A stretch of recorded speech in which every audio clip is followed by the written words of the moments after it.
Welcome everyone to episode 12 of the Save Data Cast. I am your host David, and on this bi-weekly show we go through news, reviews, reactions. Heck, we're even doing awards today. That's right. It's our E3 Super Serious Awards, featuring awards such as the "Oh man, there are really only 2 to 3 choices, huh?" award. A real thing that we're going to talk about. Joining me today, we've got our fearless captain, Zach. Happy to be here as always from the E3 show floor still. Just watching the janitors clean up a few things here, but they told me I have to be out within the next 2 hours, so hopefully we can finish up in that time. Ooh, it's gonna be tight. It's gonna be tight. I hope not, but I hope not too. We're also joined by the actual attorney, Prij. I hope you all caught my one-person E3 presentation. It was all about Phoenix Wright and nothing else. Still haven't caught me yet. Thank you, Capcom. When are you bringing Phoenix Wright to Stadia, Prij? When is that happening? I don't deal with shit companies. Damn. And I am also joined by the hockey sticks and sickle herself. It's Elise.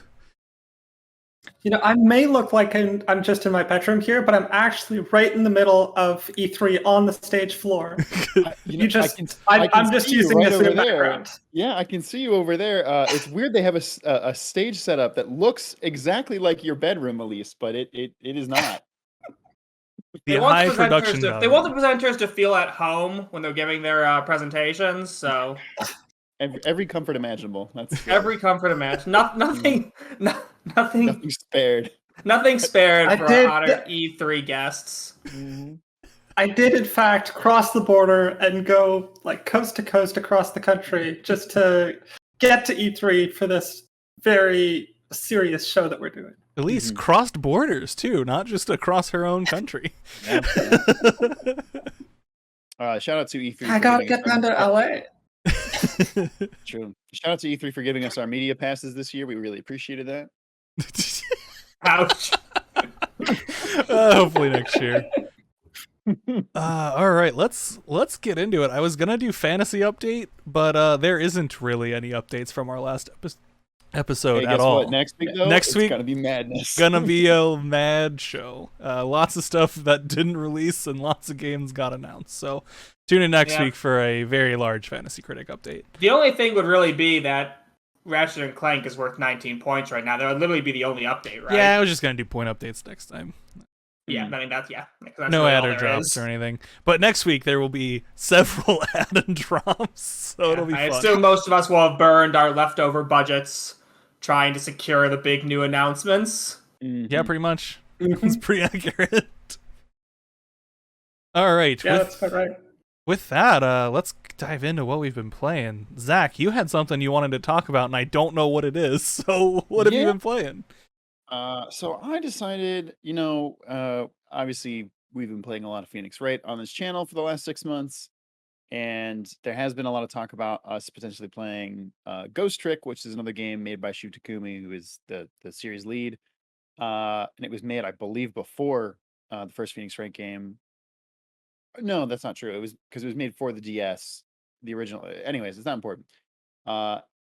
This game is so goddamn good, and I'm so mad that it was so slept on and sold incredibly poorly. And people have talked its praises up. It definitely is a hidden gem, but I want to say in its first week in Japan, it sold 20,000 copies in total. Oh, was God. a fact I read. That is not good. It did really bad. The premise of the game, because the game is completely original. I've never played anything like it, and that's why I love it. The premise of the game is you essentially wake up and you're dead. You're a ghost hovering over this dead body, and you're like, shit, I guess that's me. Fuck, I'm dead. Well, this is weird.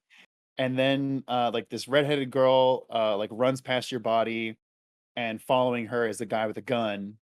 And then you watch as she gets gunned down by this guy, and you're like, oh shit, well, okay, this is really weird. And this other ghost comes up to you and basically says hey, not every ghost has the powers that you do. You just staying in your physical form here, that's not physical form. You don't have a physical form, but like being able to stay on this plane is irregular. And you're like, oh, okay, that's kind of cool, I guess. And they were like, also, you can rewind time. If you find another dead body, you can rewind its time to 4 minutes before it died. And so you touch the body of this Okay. redheaded girl who just got killed, and it rewinds time to as she's like getting chased by this guy, and then you aren't able to do things physically, but you can manipulate objects in the environment. Okay. And it's always certain things, but it tells you like, hey, you can influence this and you can influence that, and you can only move like 4 feet from object to object. So like if there's an object you want to get to, sometimes you have to manipulate other objects just to create a path to get to that object. Oh, so it's like Psychonauts Rhombus of Ruin. Okay. A game that nobody played, yes. Also like this, but it starts off really cool, and it's got like a really great art style. The comedy is there, and then like after the first case, you find out that you can also jump through telephone lines. And so like the redheaded girl, after you save her, like you create a new history where she lives, and she like picks up the phone and calls somebody, and then you jump through that telephone wire to like another scene, and like basically your character's goal is to figure out who they were, because the only thing they can't it's not the only thing they can't. There's a lot of things they can't remember. They have terrible amnesia, which is like the whole crux of the game. But it's so good, and like I will say there was a point about the halfway point of the game where I was like, I'm loving this game. I don't know if it can stick the landing, because it's put a lot of threads in, and I don't know how they're going to be able to do it. And I'll be honest, it stuck the landing for the most part. Okay. There are a few things that I was like, okay, I didn't love that, or there are 2 chapters in particular. The game's like, I think 18 or 19 chapters, which means like 18 or 19 puzzles essentially for you to solve. But there are about 2 that I was like, I did not enjoy doing these at all. But the rest of them are really fun, really That's inventive. Honestly, pretty good ratio of good to not good puzzles. Yeah. Oh my god, it's incredible. And like it starts creating, like halfway through, it starts creating more elements. Like it starts building on itself in really clever ways, and it fucking slaps. I really, really enjoyed this game, and I wish that more people had played it. Good news is you can simply emulate it on a DS emulator. But So Zach, I have an important question from our community. Definitely. So with this Ghost Trick game, when is the series Ghost Trick with an actual ghost going to premiere on the Save Data channel? Probably in 7 years, when one of us dies. I'm not gonna say who. Why only 7? Excuse me. Wow, that was We'll have to find out. Stay tuned to see who's. Listen, Yeah, me and Zach are the oldest. We're the ones at risk here. you're assuming that we're gonna die of old age, David. We're gonna die of much worse things than that. It's 7 years. It's not gonna be old age. Yeah. Really though, All we should right, so, explore. someone check back on us on June 18th, 2029, I guess, and find out who died. Yeah. Stay tuned for Ghost Trick with an actual ghost, followed quickly by Zach's actual murder trial with an actual lawyer. Real talk though, would it be funny to do a show with that where one of us for a camera is just a ghost? Like it's a moving ghost gif. Just literally get a white sheet and cut 2 holes out for your eyes. That'd be very funny. Yeah. Like literally do the laziest ghost costume you can think of. That would be the true play. We'll revisit that later. The game is really incredible, and if you have the time, I definitely recommend checking out. I was playing it in like a few hour chunks before bed every night, and then like the last 2 nights, because the story really picked up at the end, I was like, okay, I gotta keep playing, because I was like, oh, I think I can get to the end, and then I was like, oh, I'm not gonna be able to make it tonight. So like went to bed at 3, and then like the next night played again, and I was like, oh, it's actually longer than I thought it was gonna be. So I set it till 3 again, but finished it. It was really excellent. Recommend it highly. Oh yeah, that sounds fun. Mhm. It sounded very Yu Yu Hakusho at the start, and then took a completely different route. Yeah. There's no like real action. It is just like essentially you trying to figure out how to build your own ghost Rube Goldberg machine. That's kind of a great description, actually. Yeah, and it's so much like a lot of it will be timed out too, where like you have to. I will say, you definitely do want to play it on an emulator because there are some sequences where you have to wait like up to like 15 seconds for like a character to be holding an item and move it in a certain direction. Oh, so you can fast forward so that you can stretch long enough. Yeah. And if you fuck up, like if you mess up the sequence and your person still dies, you have to rewind everything from a certain checkpoint. Like they give you checkpoints halfway through. Like so save states and fast forward are your friend for that game. Yeah, okay. for sure. But it's really cute, and I wish we got more games like it. So how old was this game? I think early 2000s. I mean, okay. It was a DS game, but it's really good. There was. Yeah, no, it was really good. I want to talk about it more, but I don't want to spoil a single thing because it's great. Yeah, that's fair. 2010. Oh, okay. A little bit later than I thought. No, it's also on iOS. It is. I do remember after I finished it, read that, and I was like, "Oh fuck!" Oh. I mean, interesting. Because I will say this: they don't utilize the second screen, like the top screen. They barely ever use it. Almost all the puzzles are on the bottom screen because you have to use the touch controls. Switch like port when? Never, because this game sold like trash. Sibylla really also suggests, guys, just hire a channeler. God, listen, no, Zach can't hire us. Yeah, that's a good point. God damn it. If y'all want, if everybody wants people to get paid, give us more money. Hey, there's one less mouth to pay if someone just happens to die for the show. That's true. You know what? Maybe we should just kill one of us. It'd be more affordable. Did you play anything else, Zach, or just this sweet ghost trick game? No, just that. I might have to check this out. How long was it roughly total?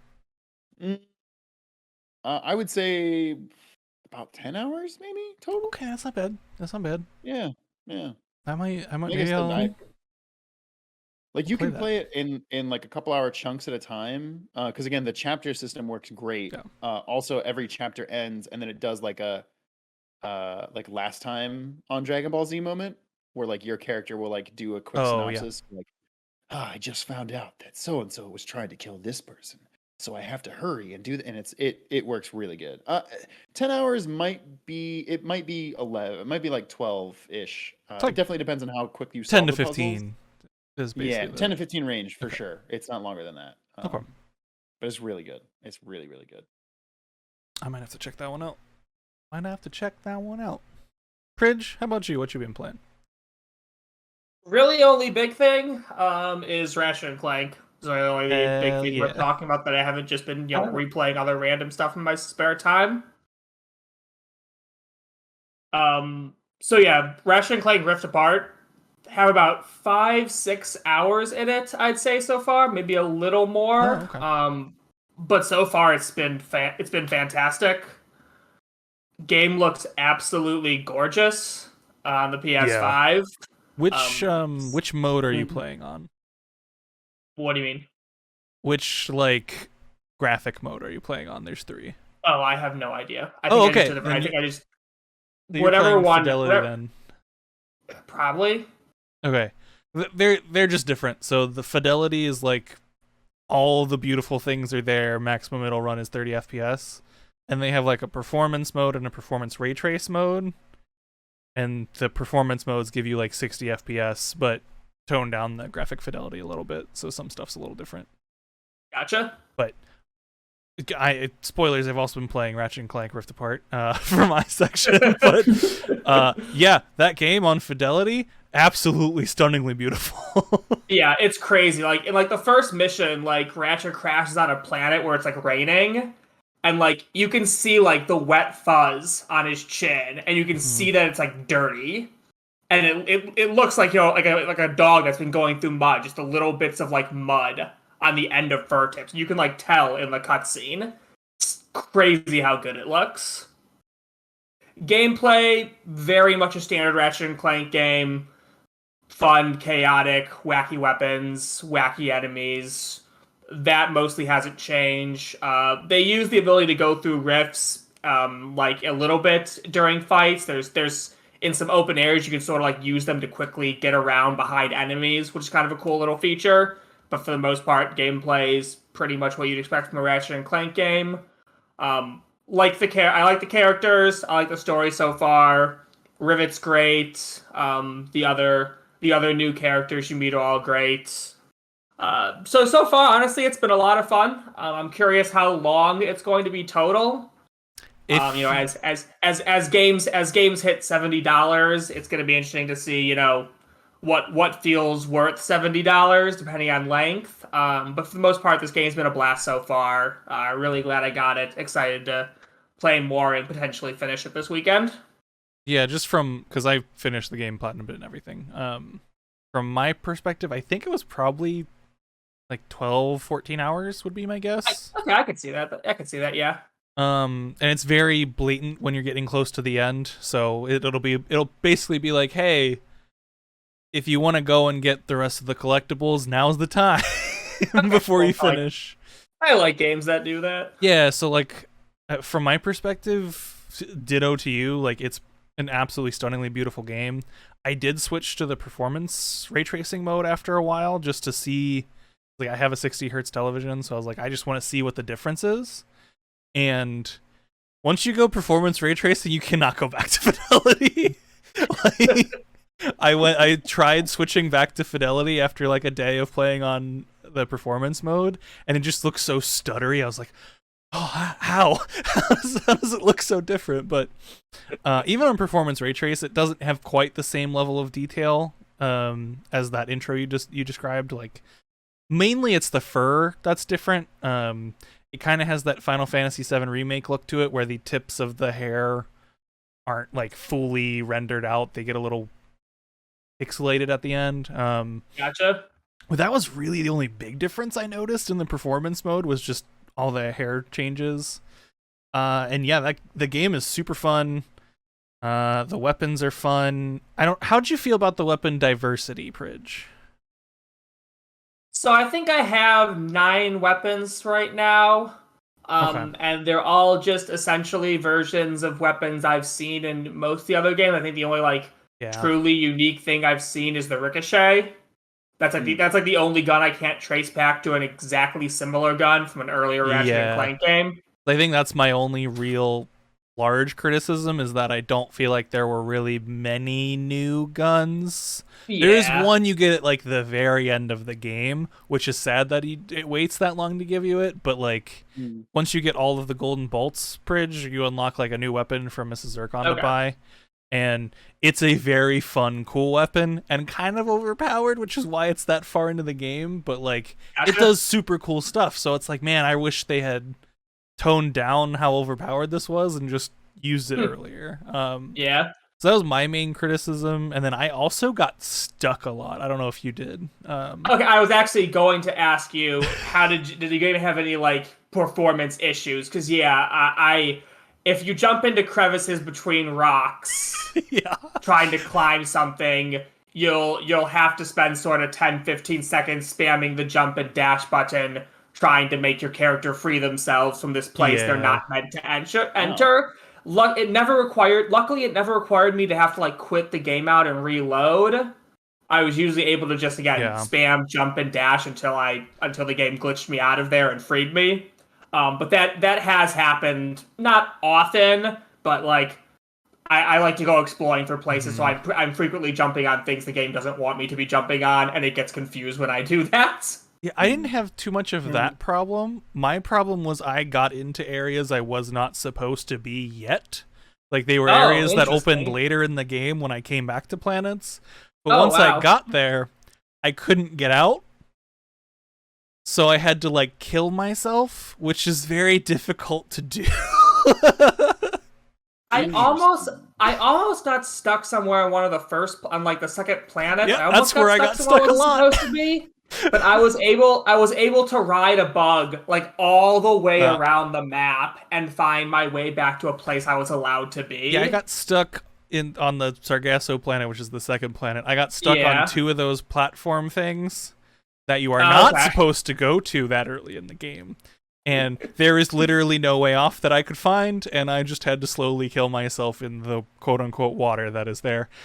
So that sucked, but that's really the only buggy sort of thing I had, was these areas that are staring you right in the face, and you're like, oh, okay, I can get there. Like, I see a little thing, I can jump off and get there. And then you can't get back out, which is a real bummer. And like, sorry, go ahead. Yeah, also, the one other interesting is this happened actually just when I stopped playing on Thursday. Mrs. Zircon, no matter what planet I go to, Mrs. Zircon thinks I'm in a fight, and I can't shop. I had that because bug. So I'm hoping when I reload the game, it fixes itself, but I'm like, wait, why can't I buy? Why can't I buy anywhere? That fixed it for me, Prij, because I had that issue as well. Yeah, so next time I turn it on, that should be fine. I expected that much, but that is the one weird thing that happened too. Mrs. Zircon thinks no matter what planet I'm on, I'm in the middle of a fight. One other thing I want to bring up. I think there is a specific level, I don't know if you've gotten there, Prij, with the hover boots, which is the best Sonic game that there's ever been. Interesting. Wow. You get boots is it just lots of grind rails? There's a bit of grind rails. There's a lot of running, and you get hover boots that are very similar to Shadow the Hedgehog is. Is it the level you first get the hover boots? Yeah, the open worldy level. Oh yeah, that was so much fun. Yeah, I think that's better than most Sonic games, and it felt very Sonic-y. Yeah, the hover boots are cool as shit. So that was a cool new addition, and I guess the only other real input I have on it is the Platinum Trophy is pretty easy, which is cool. Okay, well then I was most likely going to get it because it didn't look too tough to get, so I definitely will then if it's not, if there's nothing too annoying on it. They reward you a lot with the collectibles, which I thought was very neat. So like if you get all the spy bots, that unlocks a gun. Even the golden like the 10 golden bolts have gotten cool stuff so far.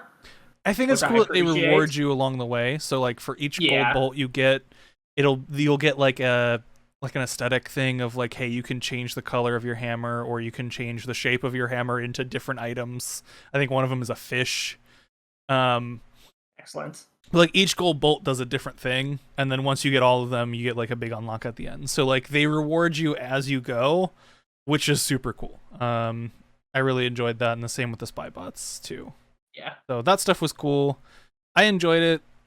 It's definitely my favorite Ratchet and Clank game, but I've only played 2016 in this game. I think this game is leagues above 2016. It's just so much better in every way, shape, and form. But anything else, Prij, that you played?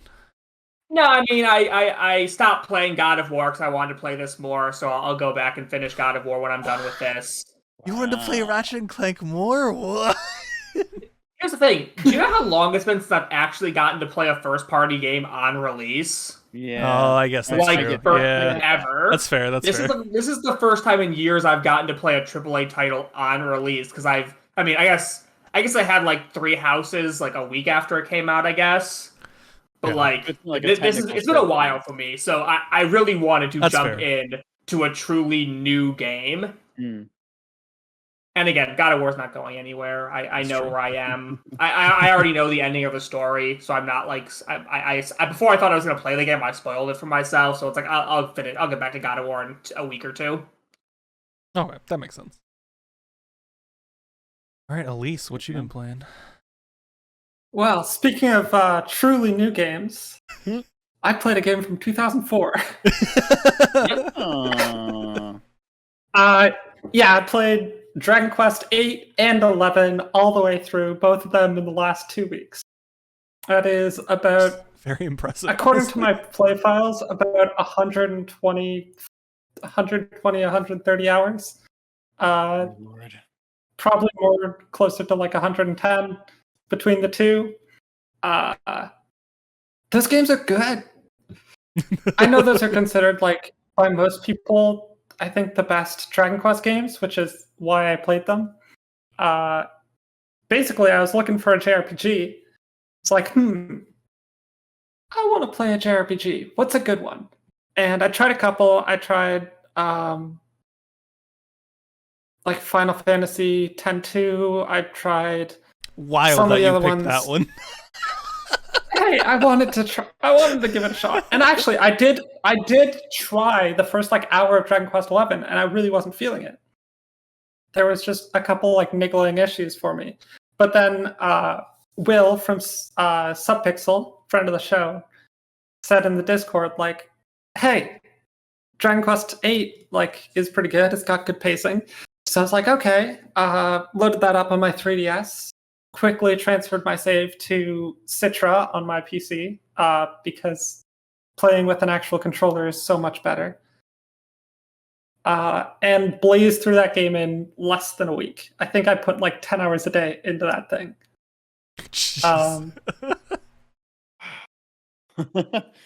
Yeah. And hey, the thing about Dragon Quest, at least the two I played, was like they're really easy to like keep playing, to just like keep doing things, because you've always got the next goal. So you've got, you need to get to the next city, and then you get to the next city and you're thrown in jail. So you need to get out of jail and then find the people who did this to you. And Dragon Quest VIII is opens up with you basically chasing down a jester that cursed your friends. And that's like a good portion of the game, is chasing this jester that's like possessed by evil or some shit. And I think it's wild that of the three of the JRPGs that I've played in the last like 2 years, that's Final Fantasy VI, Dragon Quest VIII, and Dragon Quest XI, all of them have a jester as like a major character. That is actually really funny. But the way I think about it is Dragon Quest is a Final Fantasy that never like evolved, a Final Fantasy that like stayed traditional. Of course, Dragon Quest like came before Final Fantasy and all that, and it's more popular in Japan and all that. But like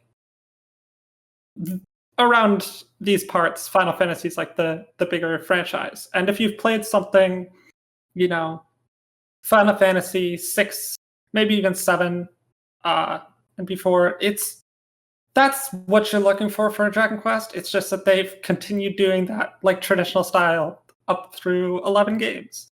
And 10 was an MMO.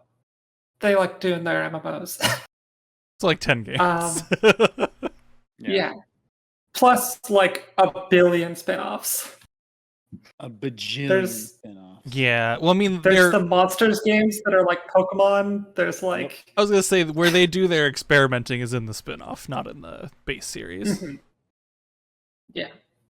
And then I finished that, decided, all right, time to give 11 another go, because hadn't had enough Dragon Quest, apparently. So then I blazed through 11. It took a little getting used to. I think just like the controls of your character, which isn't the most important thing in the grand scheme of things, but just like moving around the world and jumping and stuff kind of feels bad. I got used to it within maybe an hour and a half, but that is something to know going in. But once you get through that, it's just an incredible JRPG with some fantastic characters. I love like Sylvando and Eric, and everybody loves Sylvando. All the characters there. Everyone loves Sylvando. Sylvando is so good. Sylvando isn't just gay, but he turns everyone else gay. Exactly. What? He's also Sylvando the jester. Yes. Sylvando kicks so much ass. Oh, okay. Oh, I've seen pictures of this guy. Okay. Yeah, that sounds... Yeah. Okay. And I'm just saying, like, if you liked the early Final Fantasies and you don't like the way they're going, or even if you do and you just want to go back and relive those days, Dragon Quest is like, they took that and just made it as good as it possibly can be. It's the traditional menu-based combat, enter random battles, or like, overworld enemies that represent random battles. And do the like turn-based menu combat. Do a big, kill the evil guy epic quest. But it's good, and they do it well, which is what matters. After you play a Tales game eventually, Elise. Oh god. Eventually you're gonna play one. You'll have to tell me how Dragon Quest stacks up to Tales, and then maybe I'll play a Dragon Quest game.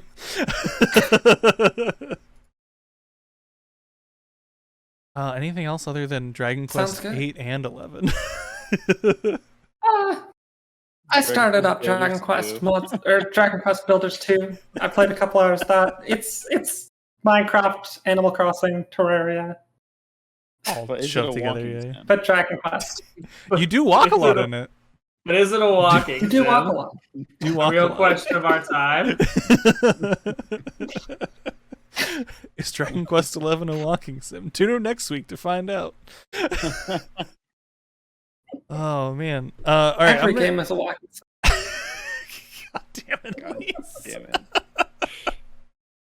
All right, I'm gonna do some quick hits because I played a bunch, so I'm just gonna quickly touch on a few. Finish Mass Effect 3 in the Legendary Edition. Mass Effect's great. Mass Effect 3 is better than people want to say it is because everyone was real miffed about the ending. It was a great game. And even the ending, at least the patch ending, not that bad. Really not that bad. There's like 16 different endings. Get over it. Wow. There aren't technically only 3. So that's all I have to say about that. Give Mass Effect a chance. 3 wasn't that bad. And has some of the best moments in gaming, personally. Are all in 3. Like, it's fantastic. Because, like, you have the culmination of all the side quests you've worked on from 1 and 2. All get resolved in that game. So there's a bunch of really good emotional moments. So Mass Effect 3, frickin' rules. Give it a chance. Try out Legendary if that's your jam.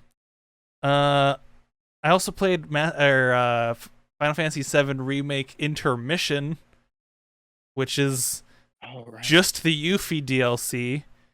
Whereas the PlayStation 5 version plus the Yuffie DLC is called Intergrade. Thank you, Square Enix. You're horrible. Please stop. Jeez. The boss. I want to get off.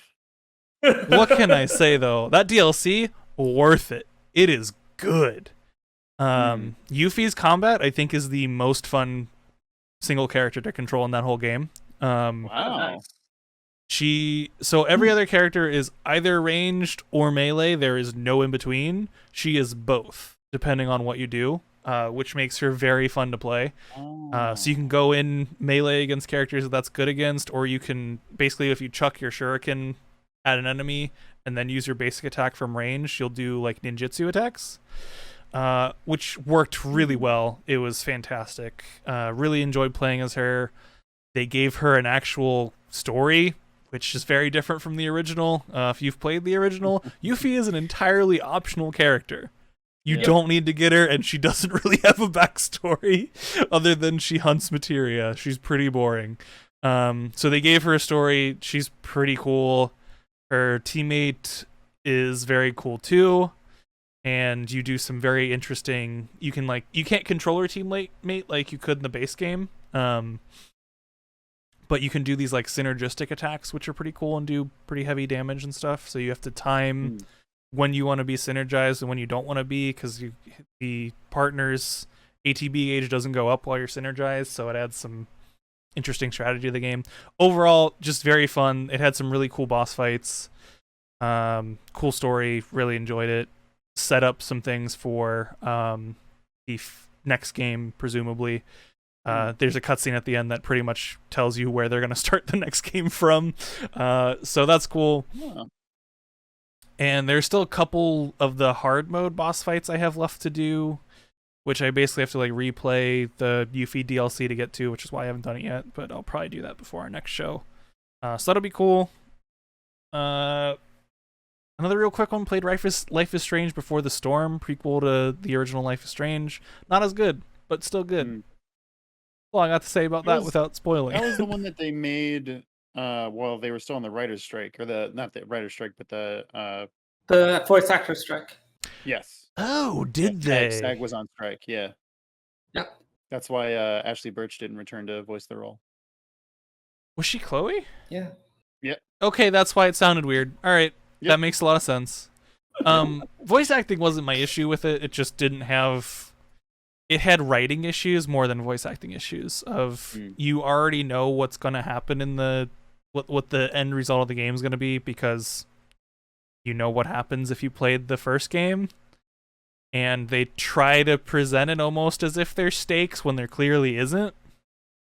So, and they don't really explore some of, not the holes, but like relationships between characters that I wanted them to explore that were left out from one. Overall, it just didn't do what I wanted it to do. So, while a good game, it's not a great game. Is pretty much how I look at it. And the last one I will talk about, I just played through the whole game yesterday, basically. That's Hyper Light Drifter. So famously, Save Data Chris over here loves this game. I do not love this game. This game is not a great game. He's not here today for you to yell at you. Is it a good game? Sure. The pixel art in this game is beautiful. Some of the enemies are cool. Some of the fights are cool. Beyond that, this game is not that great. It doesn't feel as tight as like Hades. Having played Hades, it feels very like the flow of the game just doesn't work as well. Like your dashes don't flow as well. They don't tell you how anything works.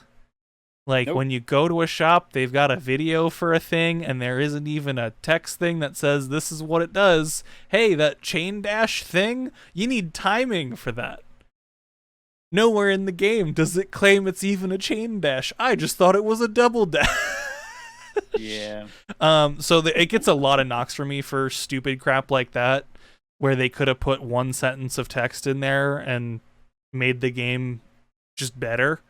That's just lazy as far as I'm concerned, or sticking to some artistic like BS that doesn't work for a game. That's what I was going to say, is because they were very much like, your character doesn't speak the language of this land, but like there's a certain point where it's like, they have to how can you even tell? Like, I don't get it. I didn't catch that he was speaking a different language. I thought he was created by these people because they don't frickin' tell you anything in this game. So like, I'm all for some artsy BS every once in a while, but this one, it actually got in the way of playing the game, which I'm not for. So wasn't for that.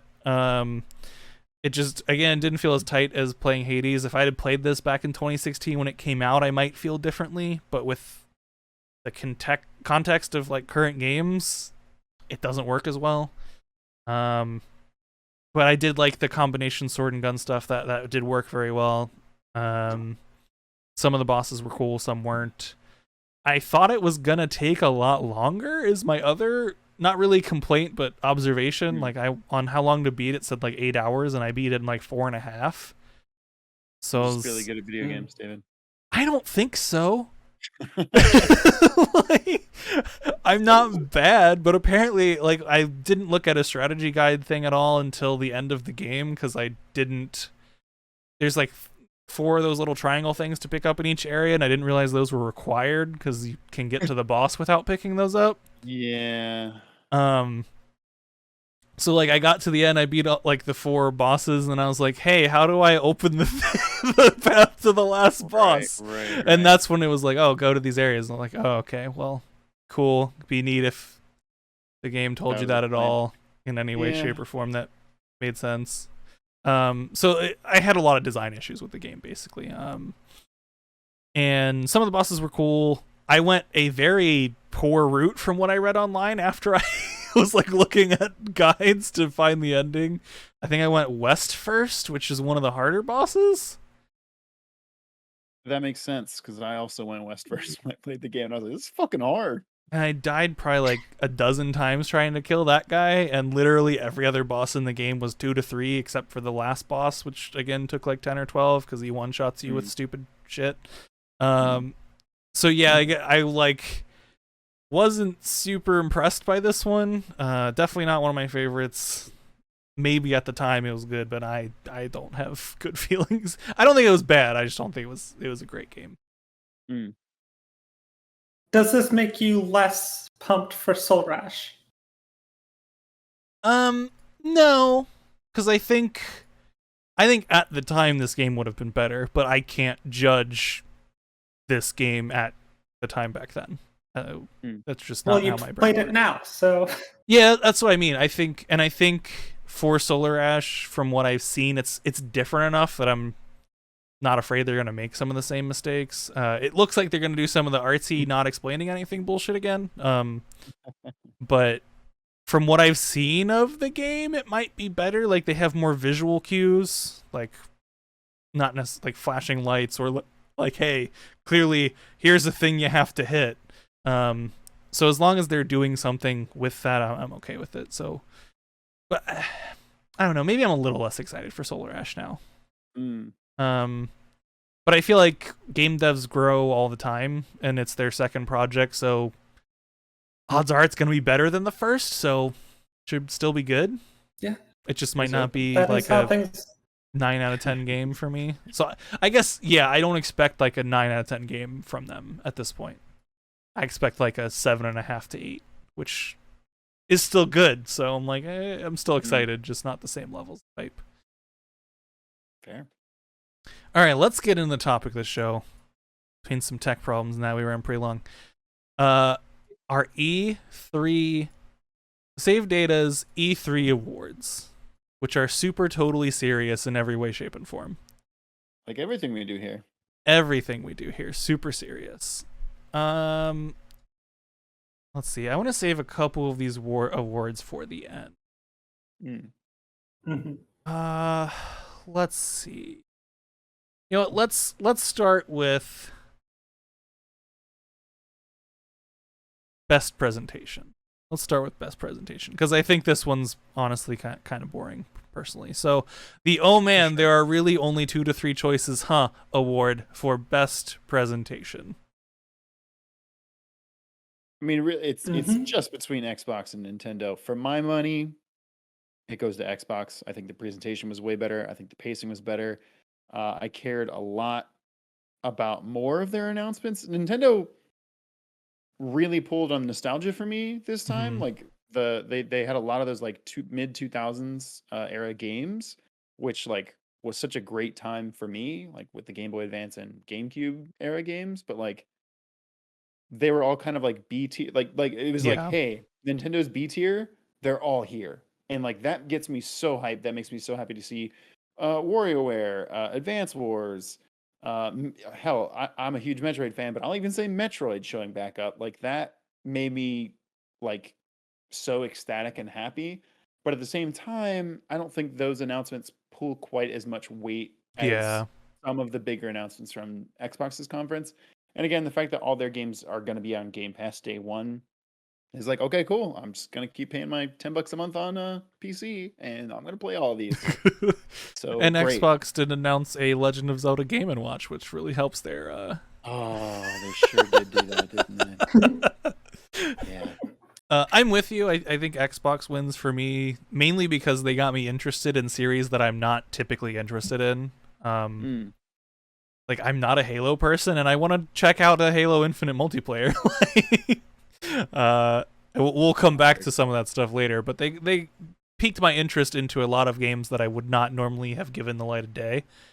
And their pacing was just fantastic. The other one I'd say, other than Nintendo and Xbox, that did a really great job was Devolver. I really enjoyed their presentation. It didn't have the announcements that the others did, because, hey, it's Devolver, they're an indie publisher. Like, they're not going to have that stuff. But they had some cool things. Their presentation was the right amount of weird for me, because their previous ones had gone a little off the frickin' deep end in the past. But this one really had the right amount of this is weird, without being like, oh, that's just disgusting. Also had the greatest single line of text spoken in a video game. That demon took my wife. That demon kissed my wife. Kiss my wife. Sorry. It's even funnier to me. That demon kissed my wife, or something. So good. Great line. Great line. Elise, how about you? Yeah, I'm with you, David. Like, Nintendo's was all right.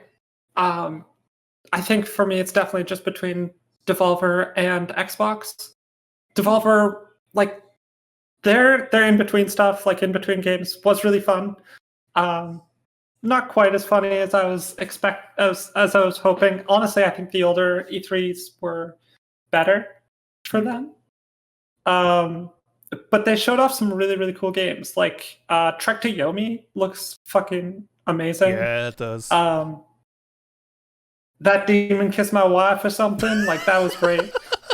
I think that's Demon Throttle, the physical only game. Yeah, it is. You're correct. Yeah. Like that was really good.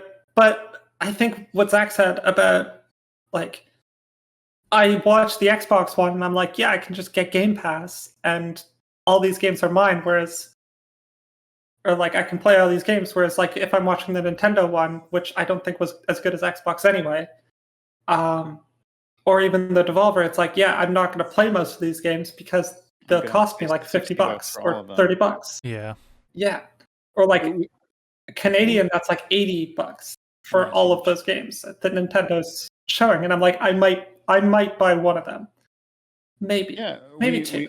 We mentioned in the Discord, but I mean, I'm very excited for the Advance Wars remake, and that's probably going to be a $60 game, which I'm like really peeved about. I'm like, which I think I'd rather just emulate it on like PC, than play the remake and pay $60 for that, or and listen, $80 Canadian.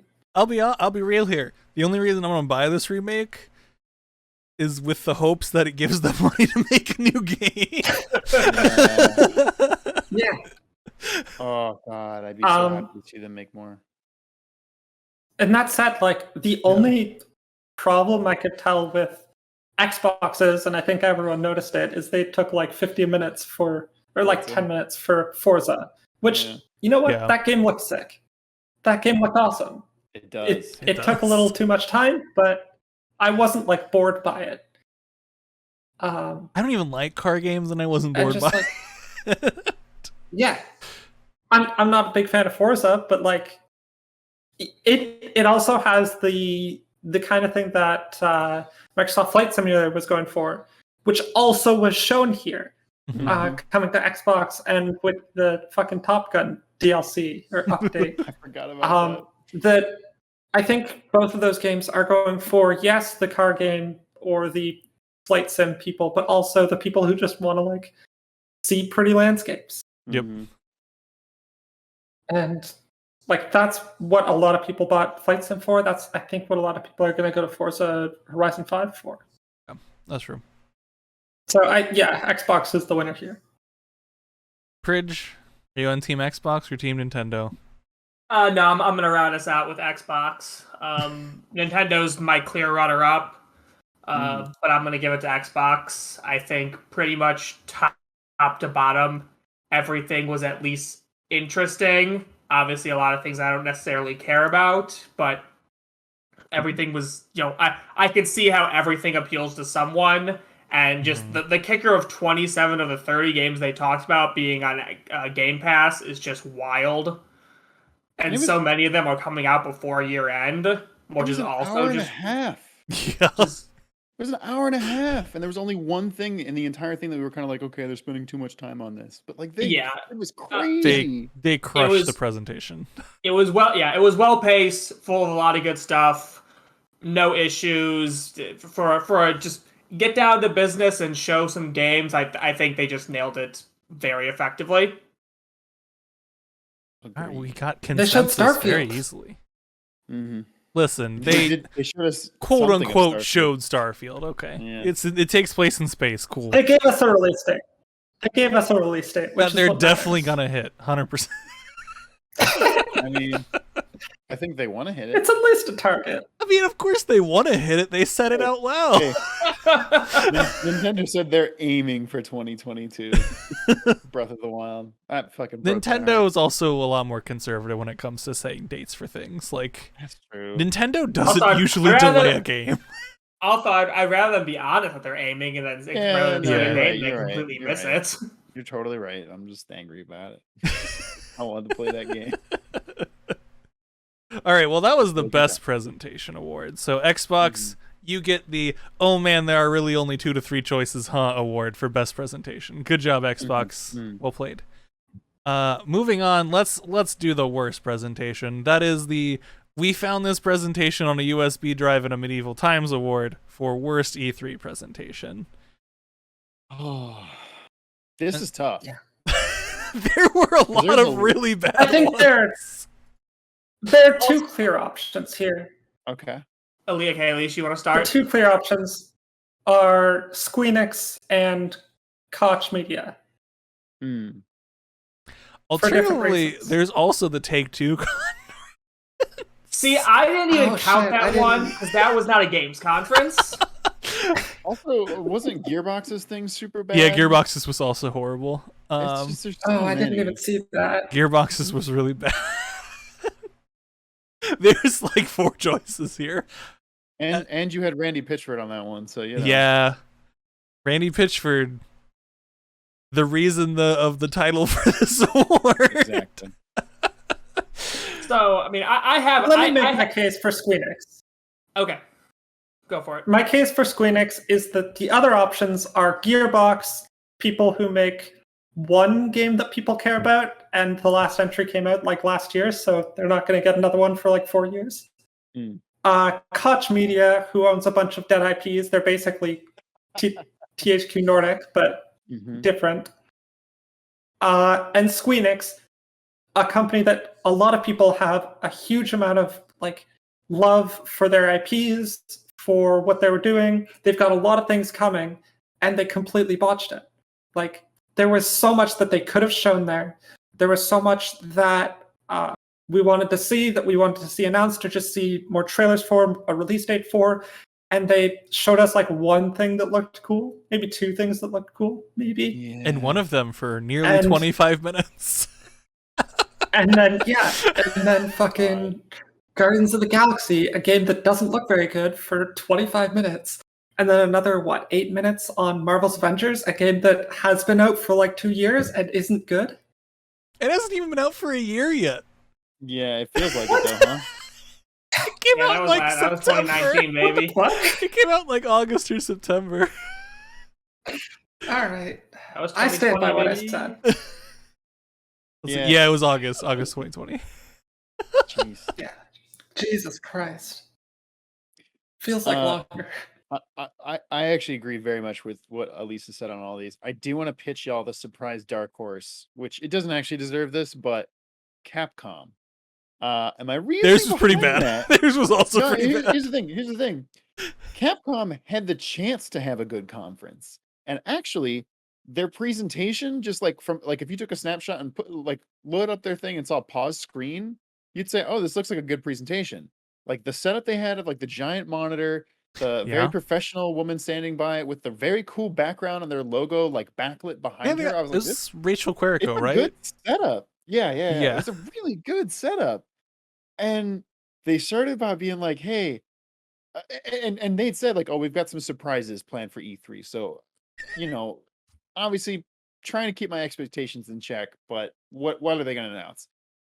They come up with the Resident Evil 8. They're like, "Hey, guess what? We've started working on DLC." And it's like, okay, well, I wish you had, Well, I was gonna say it wasn't even a trailer. It was a piece of text on a black screen that said we started working on DLC. And they showed Monster Hunter Stories, which we already knew about. The trailer for that actually was good. fine. Actually, Good. It was good. It made me actually excited for that game. And then they showed like 10 minutes of Ace Attorney, Great Ace Attorney Chronicles. And hey, listen, obviously I love the Ace Attorney franchise. It's very good. It's not a great game to show at a showcase. Doesn't present well. Everybody who's going to buy that game is already going to buy that game. You really don't have to do much work on that. Just showed literally a minute of that game. And they showed 10 minutes of it. And at one point they're like, "Now we're going to show the new exciting features in this game." And they just talked about new game mechanics that haven't been in previous games.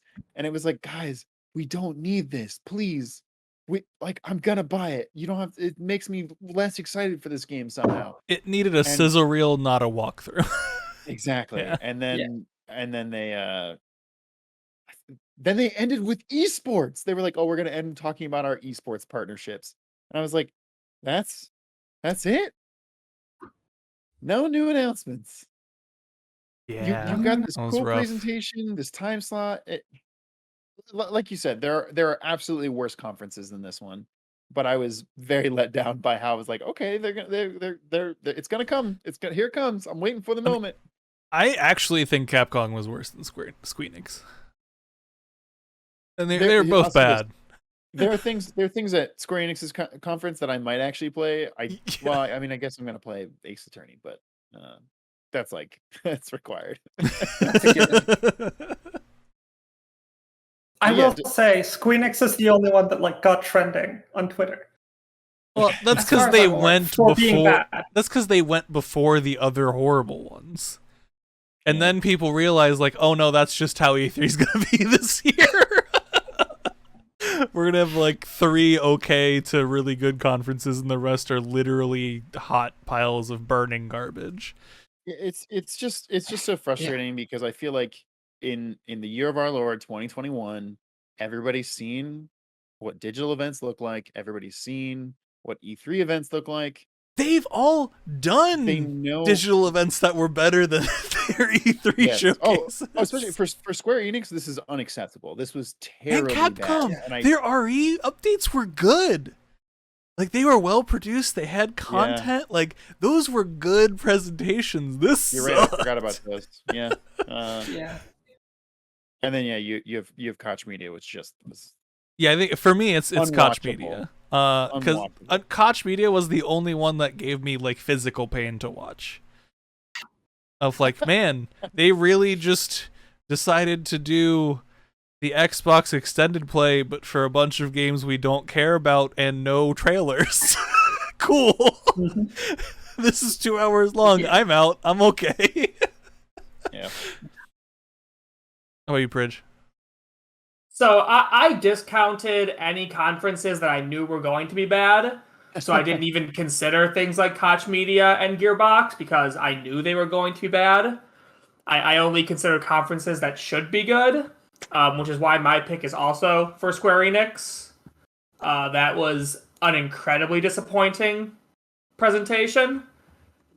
Starting out with Guardians of the Galaxy, which, while I know it's not going to be the same kind of game as Avengers, is similar enough in appearance to their Avengers game, which sucks. Then they talked about their Avengers game, which sucks. Does actually suck, yeah.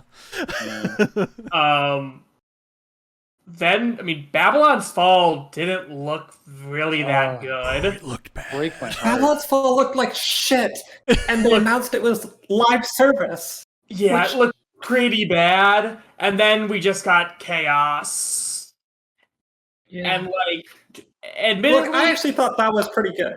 I thought the Final Fantasy Origins was pretty good. Old Final Fantasy games in a more modern, actiony style could be good, but even then, they their one cool announcement, they found a way to get it memed to hell because apparently it was just a guy yelling Chaos over and over again. So I do see the argument for Capcom because that was also not that great. But I don't know. At least I'm gonna play at least probably 2 of those games from Capcom. The Square Enix was this is all pretty bad. I guess maybe I'll play the Chaos game if it ends up being good. Prij. Yeah, and also no news on Triangle Strategy. Yeah, or any Final Fantasy Nintendo game. Or they showed 2 seconds of Final Fantasy 16 that we'd already seen in a montage. Yeah, and they showed the fucking pixel remake. Square Enix could have showed they didn't, and everything they did show was pretty unimpressive. So they're getting my vote on this award. They showed 15 seconds of Golden Sun and half a minute of the Final Fantasy pixel remakes that look worse than the originals, or the Game Boy Advance remakes of those games. They look fine, but also it's only coming to Steam and but they mobile, look, which is cool. Yeah, which is absolutely wild. Yeah, you guys, y'all won me over for Square Enix. I think I'll join you on that one. That's I mean, fine. Koch Media is also like a very good pick, but Koch Media. Square Enix got me because of the hype. Koch Media, I think, was unequivocally the actual worst one, but but again, I feel like they're not a traditional. It is their first conference, right. So right. It was so obviously going to be bad. It was still worse than we thought it was going to be, but it was obviously going to be bad. Yeah. Yeah. All right, so Square Enix, congratulations, you've won the "We Found This Presentation on a USB Drive in a Medieval Times" award for worst E3 presentation. Well done, well done. Well done. It legitimately took work to get that award. It wasn't a presentation. It was a magician. All right, let's move into some more hype stuff.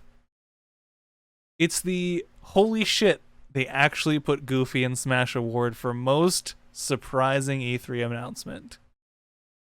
Most surprising. Prij, you've been last both of these times. What is your most surprising announcement from this E3? For this one, it's the Advance Wars 1 and 2 reboot. Same! So we are looking at, there has been no Advance Wars game for 13 years. Yeesh. There has been no good Advance War game for 18 years. There was no leak or any indication that this is happening. It's not even being developed by Intelligent Systems. Yeah, it's way forward. Yeah, it's Way Forward, who does River City Girls and the Shantae series. Mm-hmm. So this very much came out of absolutely nowhere. There was no bingo card. There was no bingo card while I was expecting this. This was only slightly more likely than a new F-Zero game. Which is obviously the most impossible thing, but this was only slightly more likely than a new F-Zero game, which is an impossible thing. So this honestly shocked me that we had no even hint of this, and 13 years later, but truthfully 18 years later, Advance Wars isn't dead, and may come back, truly. Dual Strike was pretty good. All right. Yeah, that's what I'm saying. That was 13 years ago. No, that was 18 years ago. Your math is wrong, but I feel you. 2000. No, 2005. 16. 16. 16. I'm sorry. You're correct. Yeah, 16 years since the last good one of yes, because I like Dual Strike a lot, actually. But yeah, the two Battalion Wars games they made, which aren't really the same thing, and Days of Ruin are all trash. So yeah, the 3 years of those games don't freaking count. It's very true. Very true. I've got food delivery that I thought was going to take like half an hour longer than it did. So I'll be right back. I can talk about this. I was gonna say I'm with you, Prij, for all the same reasons. So Zach, you're up. My announcement is also from the Nintendo event. Friggin' Metroid Dread. What? When the screen came up and it said Metroid 5, I had lost my goddamn mind.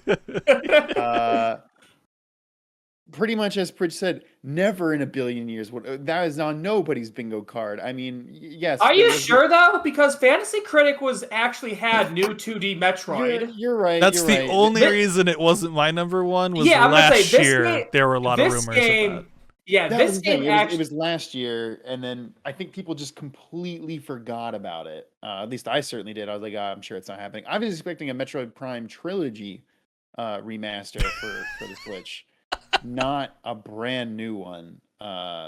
So this made me very happy.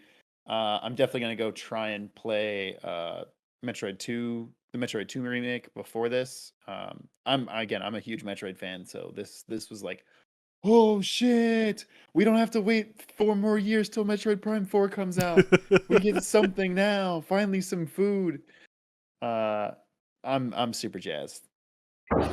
Yeah, It looks great. It was very shocking for me too, but the only thing that made me not put it as my pick for this was there were rumors last year that a 2D Metroid was coming back. That's totally fair. And my reasoning the same as David. This one, while still surprising, we had at least heard some indication that something like this might be happening. Yeah, I can totally agree with you guys on that one. For me, it was just like I'm a little bit more hyped for Metroid than I am for Advance Wars Remake, but well, look, there is an award for most anticipated game. There is. So There is. Y'all know what I'm picking. This one was just surprising. Yeah. Typical T in the chat says, I don't know if you guys watch Arlo, but his Metroid screens are beautiful. I do. I like Arlo. He's a good dude. I actually met him at PAX last year. Really nice guy. Nice. Since Elise is not here, we're just gonna award this award right now. So the holy shit they actually put Goofy in Smash Award for most surprising announcement goes to Advance Wars 1+2 Reboot Camp, which also great name. Great name. Very funny name. I don't know if I like it, but sure. Reboot camp? Come on. Yeah, the fact that it is both a reboot and a boot camp is something for military, that's double pun. I get it. Good. And I know, listen, I should like that because of that, but I was going to say, dude, are you going to judge someone for making a bad pun? Because if so, no. Pot meets kettle, come on. You haven't earned that right to criticize bad puns. I'll be appreciated once I'm dead. So in 8 years? In 7 years, yeah. Oh no, it was Zach. Zach's the one. Yep. Zach's the one. All right, I'm gonna save most anticipated for probably last because I think that's the biggest one. So let's go to the shit, I might actually try this game award for games that aren't usually your jam, but you might give this one a shot. Yeah. And you know what? I'm gonna start off. Go for it. And I'm gonna start off with Forza Horizon 5. That was mine. Because let me tell you, I do not care at all about racing games, driving sims, flight sims, any of that stuff. But man, that game looks pretty. And it's on Game Pass, so it's basically free to just drive around for an hour or two, look at all the cool environments, and then move to my next game. Yeah, when they were like, oh, we went all around Mexico and took pictures in 12K yeah. to recreate Mexico in Forza 5. I was like, Jesus, wow, it's so pretty. And it looks like they have enough game modes, so it's not just like, hey, this is serious driving sim time. Like you can have fun in this game, and it makes me wish I had a way to play this easily on my television, because that on my like big old 65 4K television would just make me so happy and would probably melt my eyeballs. Yeah, it just goes back to being like, hey, we can play this game because it's on Game Pass and I don't have to pay the $60-$70 to buy it. So I'll probably check this out once it drops. Heck yeah. What about you, Prij? So mine was that's a very good answer. I still don't think I'm going to really play a racing game. I just they do nothing to me no matter how pretty they look. But that is a fair answer. Mine's Rainbow Six Extraction. That was my second choice. Yeah. I've never played a Rainbow Six game before, and I've pretty much the modern realistic. Well, I guess not completely real, but the modern shooters mostly dead for me. Like I don't play Battlefields, I don't play Call of Duties, I don't play the other Rainbow Six kind of games. Most of those games just aren't on my radar. Mm-hmm. But a sort of combination strategy stealth, but still a shooter kind of game actually looked like it could be really, really cool. Could be something that's a lot of fun to play with people. And again, it was a pretty clean trailer for it. Showed a lot of cool stuff, and I think again most of us were at least slightly intrigued by it. Yep. So that was my choice for this one. Elise, while you were retrieving food, we moved to the shit, I might actually try this game award for games that aren't usually your jam, but you might give this one a shot. Yeah, I figured that's what you were on. My pick is also Rainbow Six Extraction. Ooh, we got a Shit, tie. we're split down the middle. We got a tie. I do like first-person shooters. I went through like a phase of playing a bunch of them about a year and a half ago. But like Rainbow Six, I tried Siege. It was fine. Didn't like the competitiveness. I didn't like the people. The people who play that game are bad. Just like Elise just dumps her whole community in one sentence. Jeez. Yep. No, honestly, like it was a really like toxic voice chat in that game. I'm sure. Not the best. And like the Tom Clancy games in general just don't really do it for me. But we saw Rainbow Six Extraction, and at first I was expecting, Left 4 Dead, but in the Tom Clancy universe. But what it actually turned out to be was like a zombie-ish, technically they're fucking aliens or some shit, like tactical shooter. And that sounds exactly like what I want. I want something with the tactical like depth of like a Counter-Strike or Valorant or whatever, but without all the competitiveness, with a co-op kind of thing. And that sounds like what Rainbow Six Extraction is going to be. I mean, I'm with you there. That's my choice. I'm inclined to just switch sides and call it not a tie anymore. Oh, yeah. It was my second choice anyway, and I think I would actually put more time into Extraction than I would Forza. I agree with that. Yeah, Forza would probably be, I play it for an evening. If I get a group of friends to play this with, then I'd play it more, yeah. Yeah.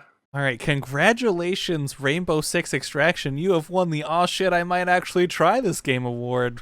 Congratulations, Ubisoft. You won an award. Well done.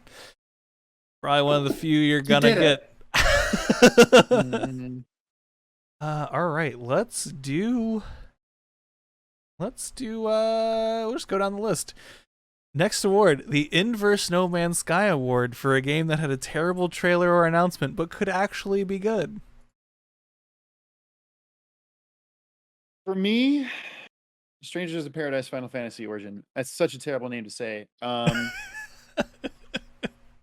Yes, it got memed to hell. Chaos. I did actually the other day watch somebody streaming it because the demo's out now. And it's finally working, I heard. Yeah, they definitely had some issues, which again is another like, oh, come on. But it looks pretty okay. Like it made me think of like a slower Final Fantasy VII Remake combat. Like if you took Final Fantasy VII Remake combat and combined it with like the weightiness, like kind of sluggishness of like Dark Souls combat, it relies a lot less on dodge rolls and more on parries, which is interesting. It definitely like the comparison to Final Fantasy VII Remake especially holds true with like fighting mobs doesn't look super fun. And at least in what the game, the person I was watching, the two NPC companions were like worthless. Were doing nothing in the fights. Yeah. But the fight against the boss that you saw in the trailer, who literally said, "I chaos." I watched the streamer play this boss fight for like an hour because he kept getting his head kicked in, but it felt like the Dark Souls thing where it's like almost okay, one more try, didn't parry it right there, did this thing wrong, and I was like, okay, that actually looks fun. I mean, again, it was more entertaining because the streamer is very entertaining, but it's the thing where like if it gets good reviews, I could see myself playing it. And I don't know the reasoning behind it, but every time you kill something, it turns into a red crystal and then like explodes. And the visuals of that is actually pretty cool. I like that. I like that aspect of it. I'm not gonna lie. I picked the same game for mostly the same reasons. I watched gameplay of it, and basically it was like, yeah, listen, the main character still an edgelord, 100% a Tetsuya Nomura edgelord. But the gameplay actually looks like it could be fun and actually good. Whereas the trailer just looked horrible. Yeah, it was not a good showing. The trailer for some reason emphasized edginess instead of actual gameplay when they had a demo, which, fun thing, if you go back and look at that trailer they showed, when it says like demo on PS5 or whatever, they very clearly added that soon, like last second. Yeah. Because it's a different font, different size, different color. Like, that was not a planned thing. That was, oh man, our demo's fucking broken. Toss this in. Yeah. Toss this into the presentation. Hurry. My answer is the same thing for the same reasons. I got nothing more to add. You guys have said it all. Trailer was bad, but it could still be a good game. Mm-hmm. How about you, Elise? I was just gonna say the same thing. Like, wow, okay. It's made by the Neo team, right? Like Team Ninja, yeah. Yeah. So what it seems like is Neo, but Final Fantasy, and like with the Final Fantasy job system, which seems really fucking cool.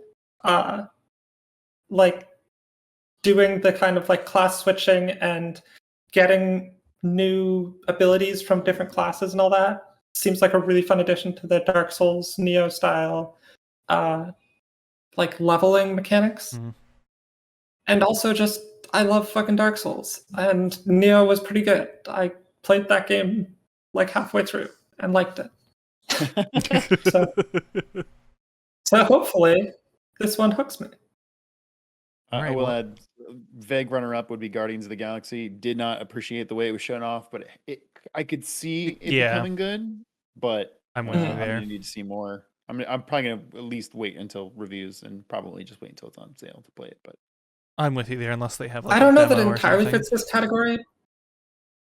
Wizard with a Gun it had like a fantastic trailer. Oh, yeah. No, that was gameplay, that was the No Man's Sky separate. award, where instead of an inverse No Man's Sky, that's just a No Man's Sky, where the trailer looked fantastic and I was interested, and as soon as they showed gameplay, I was like, man, I'm out. This does not look like a game for me. But then, when I think about it more, the game actually does look fine.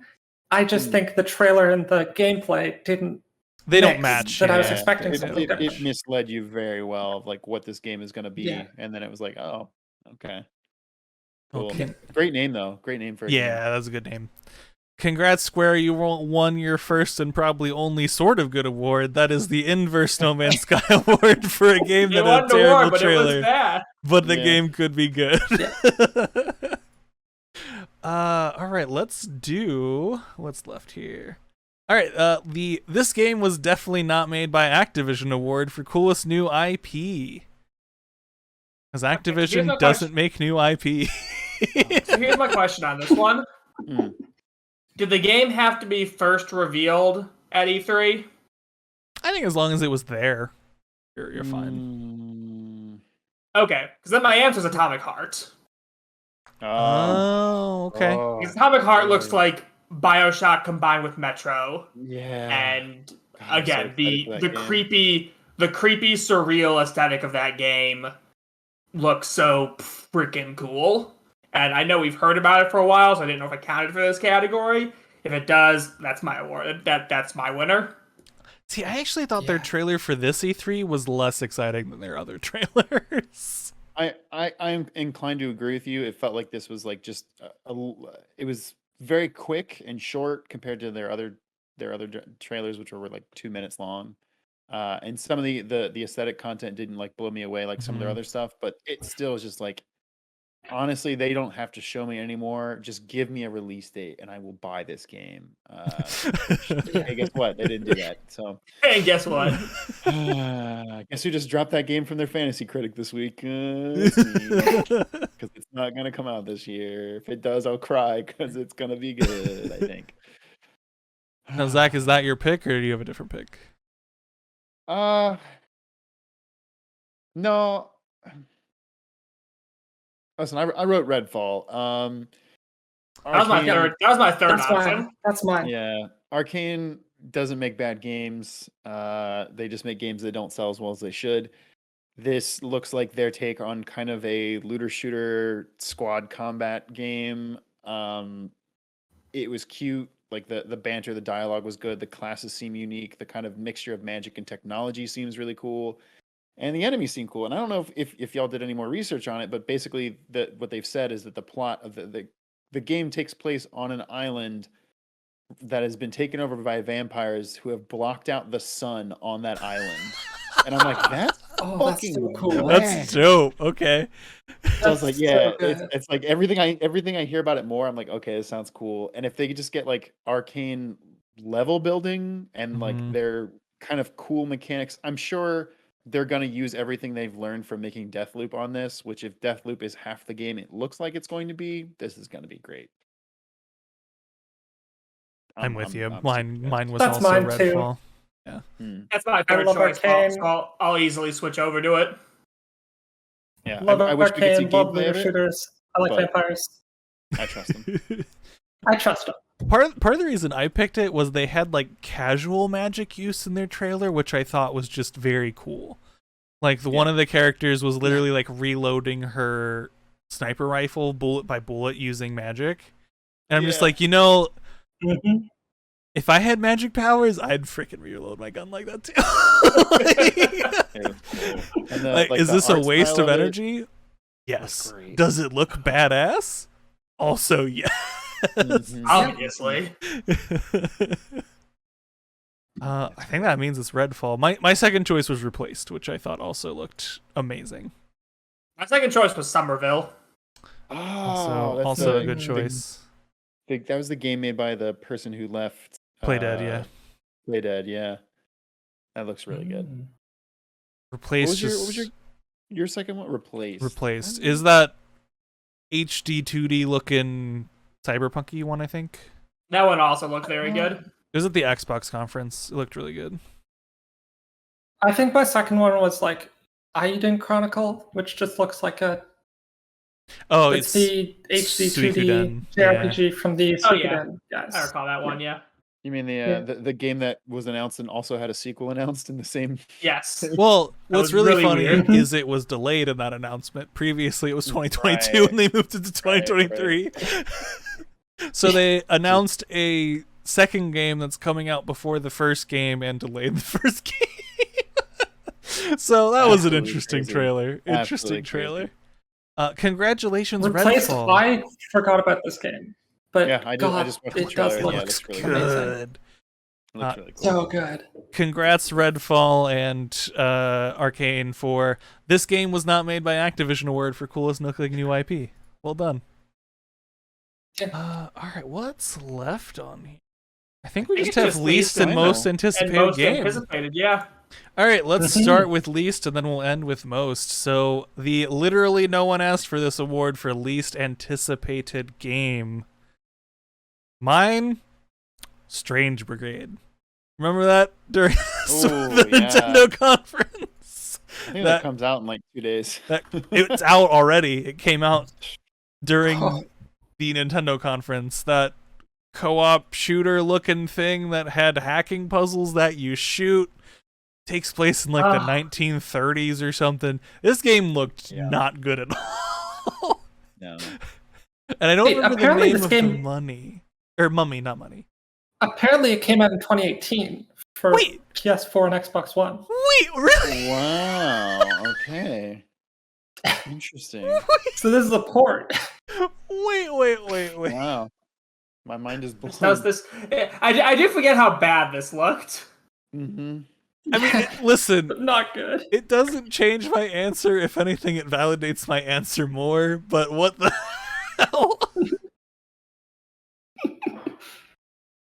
So bad. Yeah, that's pretty crazy. Yeah, it looked not good. It did not look like fun. Graphically didn't look good. Puzzles didn't look. Nothing looked good in this game. I don't want Nothing about that game looked appealing. I kind of didn't include it because it was such a throwaway thing. Yeah, I totally forgot about it until you said it. Yeah. Because my pick was Avatar: Frontiers of Pandora. Yeah, that was my number 2. I disagree with that one. Really? I think Avatar is cool. I get that it's going to coincide with the release date of the sequel, but like, it wasn't that good of a movie. And this just like, who actually won? Oh, sorry, that's my phone. It's just, Who it's such a wants weird. this? It was a weird choice, especially for their like one more. Yeah, thing. or one last thing. An Avatar game that you know nothing about. To be fair, Yeah. Ubisoft didn't have anything else for their one more thing. Yeah, I know. No. It's totally changed, but I just was like, it was an odd choice. Honestly, the trailer they showed didn't really wow me. It didn't really show anything that I was like, oh wow, cool. And then to have the news of literally 2 days after that presentation that the director of that game is leaving the company is like, what is going on? It's fair. Yeah, That's it's fair. Yeah. I'm not saying like any Avatar game would automatically be bad, but like, I don't know, man. Ubisoft. Ubisoft has their open world like formula. They've got it. Honestly, like as much as we'd like to dunk on them for it, it's down pretty solidly. Like I guarantee you're gonna fly on your little raptor thing. You're gonna get to the top of like a mountain or plateau, and then your map's gonna update. You're gonna find a bunch of more things you can do. You'll have a skill tree, and it'll be probably a pretty fun 40 to 60 hour game. But apart from that, I'm just kind of like, okay, cool. I'll just wait for the next Assassin's Creed. Right. Like, I'd be more excited to play that. But I don't know. Maybe it'll be good. Maybe it'll be really exciting. I put for my number one the Zelda. My picks for this before. Yeah, that's what I was gonna say. Zelda. How fucking dare they Zelda do this? Game and Zelda Watch. Game and Watch. Oh, I forgot about the Zelda Game and Watch. Fuck, that's a good point.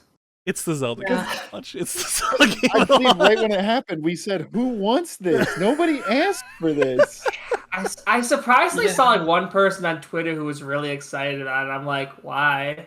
It was bookended like it was just we knew the next thing they were going to show was the Breath of the Wild 2 trailer. Yeah, And then that didn't help. 30 seconds talking about this was like, fuck, just end it. Get this off the screen. I want to see Breath of the Wild 2 now, please. And then they transitioned straight from that into Skyward Sword. Yeah, they did. They're like, okay, but a little bit. This one's coming up now. Just okay. Now here's your Breath of the Wild trailer. Okay. Yeah, you got me with that. I'm switching my answer to the Legend of Zelda Game and Watch. It's so Yeah, I'm okay with That's that. what I was gonna say. I was gonna say Zelda Game and Watch or Guardians of the Galaxy, but half of Guardians of the Galaxy is just because they showed it for so long and that trailer looks very like not ready. And They shouldn't have showed that for 25 other minutes. people were excited for that. I just didn't think it looked that great, and that's a personal thing. Whereas, listen, literally no one asked for the Zelda Game and Watch. It was weird to see how many people were like very excited for Guardians. It could be good, but I'm not gonna be like, oh, this is gonna be great. Yeah, but I like the Guardians franchise. We saw like the actual trailer for that, and I was like, damn, this looks good. And then they showed gameplay, and I was like, damn, this looks like trash. Yeah. I have some trust for them because it's the same team that did Deus Ex, the good ones. So yeah, I feel like it could be better than it looks, and like they just didn't do a good job of showing it because it's Square Enix. And as we showed earlier, that conference was the trailers may not have represented the game, and it was a bad conference. So, yeah, congratulations, Nintendo. You've won the literally no one asked for this award for least anticipated game for The Legend of Zelda Game & Watch. I don't know we're running long and we've dunked on it already, but like the fact that they were like, hey, you can play the first game, the second game, and guess what, folks? You remember the shitty cup and ball game from Game & Watch? No? Well, guess what? We put Zelda's face on top of it. It's a brand new game. That's the one that got me. The other two, I was like, okay, whatever. And then they showed that, and I was like, you're fucking kidding me. You've got to be joking. There was a clock on it. And as the time changes, it changes the level. I forgot about the clock. Oh, the clock. Why? Yeah. Yeah, that was that you don't want. You didn't want to look away from the screen. That you don't want. Elise, thank you for bringing this game to attention for this topic, because we would have made the wrong choice otherwise. I knew Zach that mentioned it first. I thought you picked it for your thing. We mentioned it. Zach did as well. Oh, okay. Yeah. Man, So both of you get credit. Both get credit because that thing for leading the charge on this one. Jesus, I forgot how bad that was. I think I just wanted to not remember it happened. I mean, it was very short. Yeah. It was very brief. It wasn't the 20 minutes they spent on Guardians of the Galaxy. It was 30 seconds, but damn, it was a painful 30 seconds. I mean, yeah, you right on that one.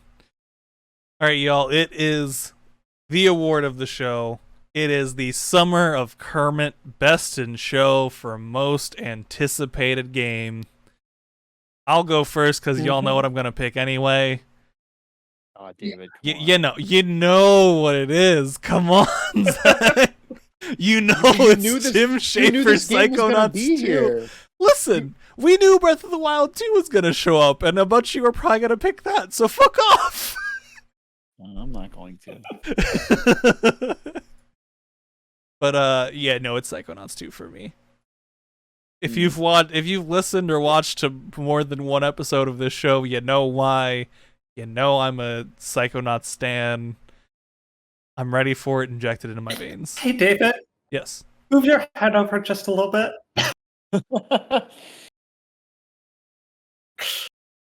There it is. There it is. I don't have the UV light on, but it's there. Yeah. Prij, what was your most anticipated game? Because I'm sure it wasn't Psychonauts 2. So here's the thing. Like, I obviously do want to say Breath of the Wild 2, but it's so far away. It might not even come out next year. And we got so little new information. I think if you slow that trailer down, there's actually a lot there. But if you've seen some of the things people are talking about, I mean, yeah, sure, but it's just, I mean, a lot of out of context things that give us an indication of what the story's going to be, and just powers and stuff. It looks cool. Yeah, so I'm actually not going to choose Breath of the Wild. It's this category. I'm choosing Metroid Dread. Oh, okay. Because I freaking loved Metroid Fusion when I was younger. Have probably beaten that game on my Game Boy Advanced. Probably at least a dozen times. Because it was very short, and I could literally, like, if we were, like, doing, like, a road trip somewhere that was a few hours away, I would just beat the game front to finish while in the car.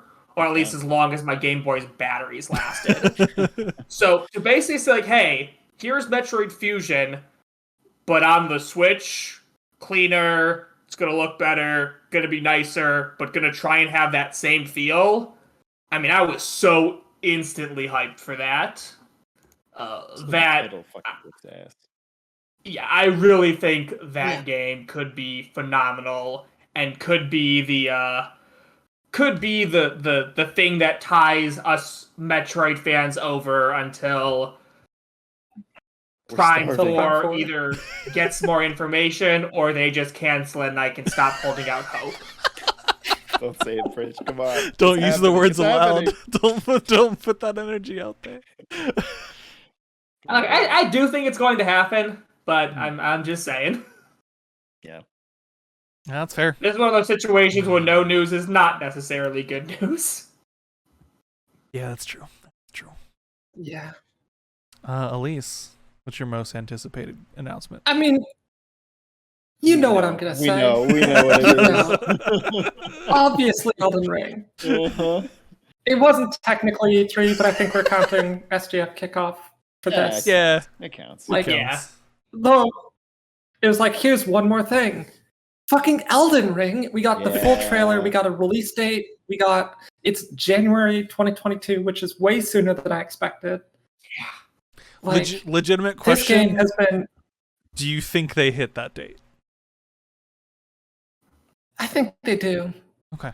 It might just be wishful thinking, but I don't think From has missed a date as far as I'm aware. Could be wrong. I don't know.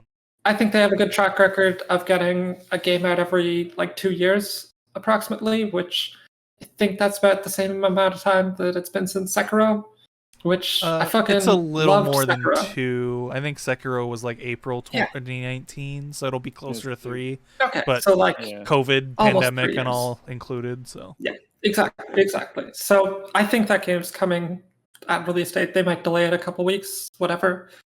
But yeah, it looks like fucking Dark Souls, Sekiro, all that shit made by the actual Dark Souls people, not just a Souls-like. Which, I love my Souls-likes, but no one does it like From. Agreed. And That's true. I've been anticipating this game since they showed like the 5-second, hey, we're doing a thing with George R.R. Martin, who I don't care about Game of Thrones at all, but like that sounds cool. Hey, no one did after Really, season 8, so yeah. It's a From game, and it looks amazing. Runner-up though, from the same conference, fucking Metal Slug Tactics. Oh yeah, so that looked pretty dope. game. It wasn't high enough to make an fucking award, but it amazing. looked very cool. Yeah. What you looking up, Zach? I was just looking up there is a release date on Nope. Tactics. Metal There Slug was not. Tactics, No. I looked yesterday. There wasn't one. My answer is actually the same as Elise. Elden Ring, that trailer. I was coming into this honestly feeling a little low on the game. Just because it had been kind of delayed so much out of when we thought it was going to be shown, and the trailer got leaked earlier this year, and we had said, sure, it's going to come up, it's going to show up at E3. Obviously, I think all 5 of us expected that. But for it to show up not at Xbox's conference, but at Summer Games Fest, it to be the one more thing. Jeff Keighley literally like frothing at the mouth as he's like presenting this because he's so excited, because it was a meme for everyone to ask him what he knows about Elden Ring, and he's like, "Listen, guys, I can't tell you about Elden Ring. I don't know." But for him to be like, "I fucking got Elden Ring at my conference, y'all." That was a pretty high trailer moment. was really good. It was a really good trailer for a game that I want to care about again. And then for them to say it's coming in less than 6 months, like, again, I don't know if it's going to hit that release date. I'm a little worried, but I'm pretty fucking excited. Everything that Miyazaki has said in the interviews post that trailer dropping makes me very hyped for this game. So count me in. I'm super excited for this. I mean, 2 of us said Elden Ring, and the other 2 of us don't agree. So I think that's Elden Ring. Yeah, I'm pretty sure Chris awesome, would probably vote for Elden Ring if he were here. Pretty Yeah, sure. makes sense. Pretty sure he I can't would. think what else you'd pick. Unless there's some weird like fighting game. I don't think they even announced any fighting games. No. Yeah, The only one that would get him I is don't think I Project remember. L, and they were like, "Nah, you're not getting news. Get wrecked." No. So, in the spirit of Chris being the tiebreaker here, Elden Ring. Just the third vote. Yeah, we already broke the tie. Yeah. Whatever. Listen. I love you, David, but I'm not gonna pick Psychonauts 2. Yeah, but I might pick Metroid Dread. I'm not stupid. I mean, I'm obviously not picking Elden Ring because it's a Soulsborne game. Yeah, I'm in the same boat as you. That's why I invoked Chris. Gray and dark medieval fantasy. They all actually look the same to me. Like Bridge famously loves Dark Souls. Man, I don't Can't really get enough. care for him either. So, Yeah. but despite that, the spirit of Chris is breaking our tie. And that means Elden Ring receives the holy shit they actually put Goofy in Smash. Wait, that's the wrong one. Sorry. The Summer of Kermit Best in Show Award for Most Anticipated Game. Elden Ring, congratulations. Also, Bandai Namco, it was real dirty what you did to E3, only showing House of Ashes and no Tails. Fuck you. With that, any closing plugs? Check out our Pokemon Emerald Nuzlocke. That's Monday nights at 7:30 p.m. Eastern time right here on twitch.tv/SaveDataTeam. The VODs go up on the following Sunday. This Nuzlocke's getting some pretty good moments. Again, the edits by Carl are absolutely fantastic on the YouTube version, so please go check those out. But this last week, I don't want to spoil it. We had our first casualty, and it was a tough one. So Rest in go peace. check that out. Rest in peace. And hey, we've started the second game in the Ace Attorney series, Justice for All. Prij got to do his first voice acting this week. You can catch that on Wednesdays on twitch.tv/SaveDataTeam at 7:30 p.m. Eastern Time. And it goes up the following Monday and Tuesday on our YouTube channel as well. Check that out. Heck yeah. Prij release, anything?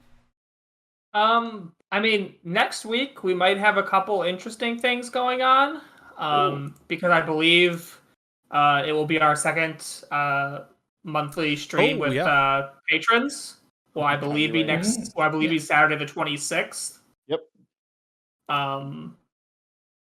Me and Zach may also attempt to stream some of the Floppy Nights demo. Yes. Because both of us are very much looking forward to that game, and Zach has, I think, apparently a VIP beta key, and I at least have a beta key. I don't want to say I'm kind of a big deal, but yeah. So that might also be happening at some point next weekend, and then we probably won't have time for it next weekend. But the 25th, Speed Golf comes out. Speed Golf. And although we might not, we might not have time for it that weekend because of the other things I just mentioned, but soon there will be Save Data's play Speed Golf. There will be 100%. There will be Save Data play Speed Golf. Oh yeah. 100%. 100%. There's no way we're not doing Speed Golf. There's no way Save Data's not playing. The only way we're not doing Speed Golf is if Nintendo Online is bad enough to prevent us from playing online Speed Golf. Yeah, that's probably the biggest obstacle is Nintendo's own online service. That might be the case. I don't know. Anything from you, Elise? No, I think y'all covered it. All right, cool. With that, please, if you have not listened on a podcast service, honestly, if you watch the show on YouTube, please just pick a podcast service you use and give us a rating and upvote, whatever. It would help us immensely. Appreciate it. If you already use that or use a service that we don't cover yet, please let us know. You can find our podcast there just by searching Save Data or Around the Monitor. Either one will pop them up. So please check us out on podcast networks. It is much appreciated. And with that, I think that's going to be it. So we will catch you all again next time in a couple weeks. Peace out. Sounds good. Bye. Bye, everyone. Bye. Bye.